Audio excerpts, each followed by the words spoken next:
With all the other disasters being inflicted on the country by this administration, it's easy to forget that America's opioid crisis rages on, killing more people last year than any other on record. Of course, the Trump administration was the first to take this devastating epidemic seriously. And in fact, its work to tackle the opioid crisis was led by our guest tonight, Kellyanne Conway. But guess what the politicians are doing now? Making it worse. A few months ago, Congress lifted a ban on the opioid treatment drug buprenorphine, which itself is an opioid, by eliminating what was known as the X-waiver program and making it available now to far more doctors to prescribe to their patients. One of the drugs that they opened the prescribing floodgates to is Suboxone, which, according to addiction experts, can cause physical dependency with a high risk of misuse and the development of addiction. Now, why would the government want more of that? Maybe it's because Indivior, the UK-based makers of Suboxone, spent over $1 million last year lobbying places like the Department of Health and Human Services and the Office of National Drug Control Policy. Look, there's a real debate about the best way to treat opioid addiction, abstinence or maintenance. But who benefits from keeping people on a drug forever? Big Pharma. And yet again, we see the system fueled by corruption, medicalizing, pharmaceuticalizing, if you will, everything it possibly can. Joining us now, Kellyanne Conway, who's back with us, along with Fox News contributor Dr. Janette Nesheiwat.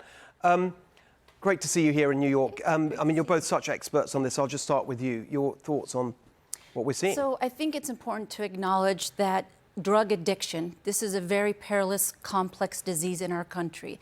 And without a strategic, multifaceted approach to treatment, we're going to see a high level of relapse and recidivism.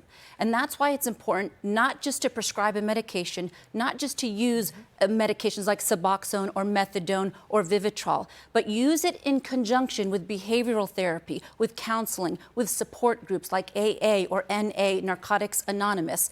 For some people, these medications could be life-saving. Buprenorphine, that's one of the ingredients in Suboxone. Suboxone is buprenorphine and Narcan, which is this medicine right here. And this is a medicine that has prevented so many overdoses. And the beauty of some of these medicines is that it prevents you from overdosing because of the combination of medications. So you get that you get the receptors in your brain filled with the sense of an opioid, but you won't get the high from it. And it helps reduce your cravings. It helps reduce the withdrawals, which force people to relapse. So for some people, it's very beneficial and it could be life-saving, but you need close observation and close follow-up with these medications. And when you see in so many areas now, these financial incentives from the drug makers to doctors to prescribe medications, you've got to worry that something like this means that the addiction at the heart of this is just going to continue. It's not actually going to be tackled head on. Yes, it's a real possibility, and you can see why we invited the doctor to our opioid crisis summit. We called it the crisis next door at the Trump White House, Steve, for a very reason. We wanted people to know this is a disease, it's not a moral failing, and it's the most indiscriminate disease we have right now. It literally affects every congressional district, every state, so every office holder, including every single Democrat. And every single Democrat that ran against Donald Trump for president, voted for the Support Act in October 2018, the largest single investment in any one drug crisis in our nation's history.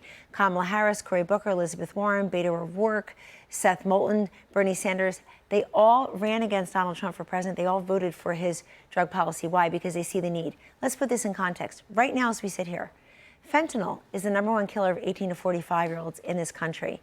The rough equivalent of how many people die of drug overdoses from opiates, from fentanyl, and the poly-drug crisis we're suffering, that is like a jetliner falling from the sky every single day, God forbid. And if one was falling from the sky every day, we would all stop what we're doing and say, why is this happening? What do we do? So the doctor is telling us what to do. You're right about the financial incentives, but if you have an administration that looks the other way at an entire crisis, I don't think Hunter Biden's father is ever going to really tackle the drug crisis with any gusto. We get these results. Last point, everything that you and the doctor are saying was that much more compounded during COVID. People have been left alone. Many of them are still not back at their workplace. They're left alone with these drugs.